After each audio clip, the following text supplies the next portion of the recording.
Salah satu cara penipu ya agar korbannya percaya itu adalah dengan membuat akun-akun ya ataupun grup-grup yang mengatasnamakan instansi ataupun perusahaan-perusahaan besar ya. Contoh, banyak orang yang tertipu karena lelang online ya, dapat iklan barang murah misalnya motor NMAX 5 juta atau misalnya mobil Avanza cuma 25 juta ya, kemudian masuk ke grup lelang ya, grup di Telegram mengatasnamakan Pegadaian ya. Mereka banyak yang tertarik dan percaya karena apa? Di grup-grup itu ya berisi logo-logo Pegadaian, namanya Pegadaian. Kemudian di situ juga berisi orang-orang atau member-member yang memberikan testimoni-testimoni bahwa ini adalah real Pegadaian. Padahal orang-orang yang ngasih testimoni ya, member-member yang ngasih testimoni itu adalah komplotan para penipu ya. Atau misalnya lowongan kerja paruh waktu. Jadi penipu ini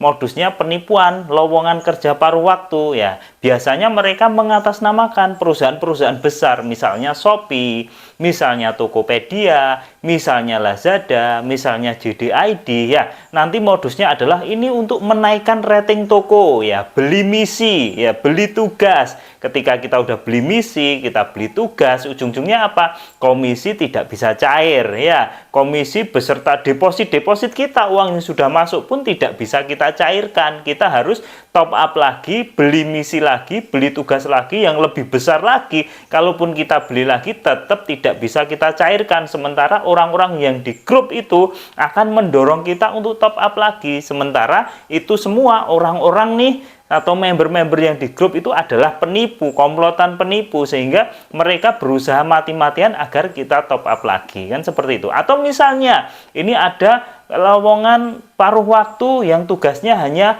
like, subscribe ya, kemudian melihat video mengatasnamakan mitra YouTube, kan seperti itu ya. Kemudian kita percaya aja karena apa? Ini menggandeng YouTube, perusahaan besar. Ya, nanti di grup Telegramnya juga pakai logo YouTube, kan gitu kan ya. Ya, aplikasinya yang dipakai juga aplikasi YouTube, nontonnya di YouTube. Nah, orang percaya padahal ya penipu ini hanya mencatut YouTube saja gitu. Jadi bukan ini adalah bagian dari YouTube, bukan, tapi mereka hanya mencatut, mereka cari logonya YouTube, mereka mencari file-filenya ya, kemudian video-videonya, link-linknya dari YouTube. Jadi seolah-olah mereka adalah bagian dari YouTube, padahal mereka hanya mencatut YouTube saja. Atau misalnya ada kerjaan yang tugasnya follow suatu akun Instagram, mengatasnamakan mitra Instagram, tugasnya adalah menaikkan rating user, kan gitu ya. Mereka akan memakai logo-logo Instagram, kan seperti itu. Ada lagi yang koperasi simpan pinjam syariah ya,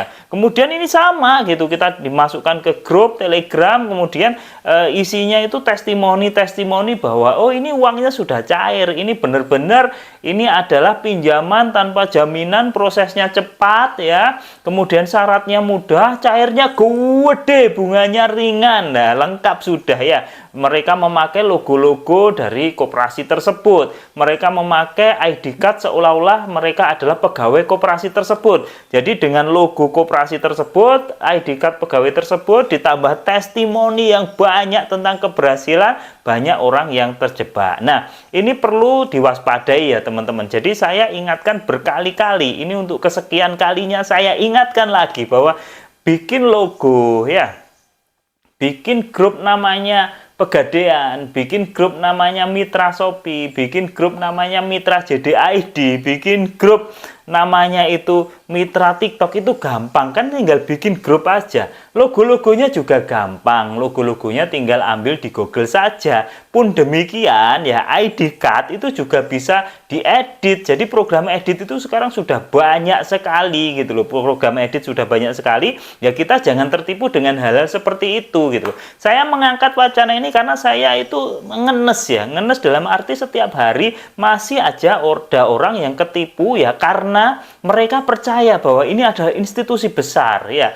ini adalah perusahaan besar, nggak mungkin menipu ya. Padahal penipu ini hanya mencatut nama aja, namanya dicatut. Jadi bukan yang menipu itu adalah Pegadaian, bukan Pegadaian Syariah itu nipu, koperasi Alfalah itu penipu, atau misalnya apalagi Shopee itu penipu, Tokopedia penipu, enggak gitu loh. Jadi yang nipu itu ya penipu ini hanya mencatut nama dari perusahaan atau institusi-institusi besar ini gitu loh. Nah, itu yang harus dipahami. Tapi menjelaskan seperti ini juga nggak gampang. Masih banyak yang tanya gitu, Pak, ini saya ketipu sekian puluh juta, tolong ini Pegadaian cabang mana, saya mau ke sana. Nah, kayak gitu loh ya. Atau misalnya, Pak, ternyata Shopee itu penipu, ini saya kerja paruh waktu ternyata tidak dibayar. Jadi mereka menuduh Pegadaian, mereka menuduh Shopee, menuduh YouTube ya, mereka menuduh TikTok itu adalah penipu. Banyak orang yang sudah tertipu pun gitu loh. Mereka masih belum sadar kalau penipu ini hanya mencatut nama saja. Jadi penipu itu nggak ada hubungannya sama YouTube, sama TikTok, sama Shopee. Mereka nggak ada hubungannya. Penipu itu juga nggak ada hubungannya sama Pegadaian gitu. Meskipun grupnya namanya Pegadaian, kan tinggal bikin grup saja ya. Tinggal bikin grup, kemudian tinggal dikasih logo. Jadi nggak ada hubungannya kok Pegadaian penipu. Ini Pegadaian mana? Saya mau menghampiri Pegadaian, itu nggak ada hubungannya gitu loh. Nah, ini teman-teman juga harus waspada sekali ya. Termasuk aplikasi-aplikasi Ponzi. Ya, sekarang kan banyak banget beredar aplikasi-aplikasi Ponzi. Padahal yang scam udah banyak ya.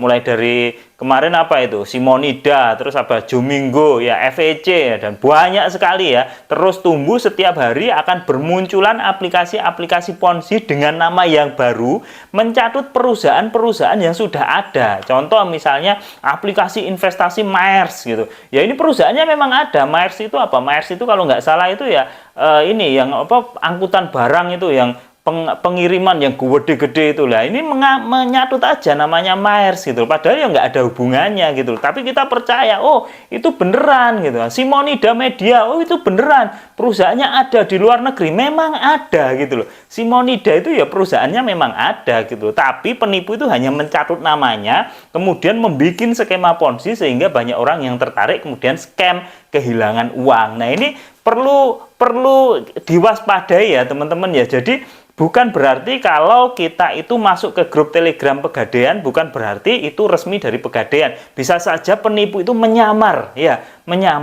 membuat grup-grup itu gitu loh ya. Jadi jelas ya, paham ya. Jadi seperti itu ya permainan mereka agar membuat kita itu percaya, agar membuat kita itu lebih ngeh, oh ini beneran dari Pegadaian, oh ini beneran dari Shopee, oh ini beneran dari JDID, oh ini tabelnya pakai logo JDID, ya itu bisa dibikin. Bahkan kemarin banyak yang percaya, oh ini investasi ini asli nih. Kenapa? Karena ada logo OJK-nya. Nah itu malah konyol lagi. Logo OJK nih, kalau kamu googling ya tinggal cari logo OJK, kamu enter akan nemu banyak sekali. Itu tinggal kamu comot, taruh di tabel kematian, ya saya menyebutnya tabel kematian. Jadi hati-hati kalau sudah ditawari pekerjaan yang sangat mudah atau investasi yang sangat mudah, jadi nanti terus ada tabelnya. Jika investasinya kecil, jika investasinya 1 juta dapat 2 juta, investasinya 2 juta dapat 4 juta dan sebagainya. Jadi ada tabelnya gitu. Kemudian returnnya yang ditawarkan itu sudah tidak masuk akal, ya waspada. Itu ujung-ujungnya apa? Kalau nggak aplikasi penipuan ya aplikasi skema Ponzi. Oke? Jadi itu saja share kali ini, semoga bermanfaat dan kita ketemu lagi di video-video selanjutnya. Share video ini ke banyak orang agar tidak banyak lagi orang-orang yang ketipu. Sekian, assalamualaikum warahmatullahi wabarakatuh.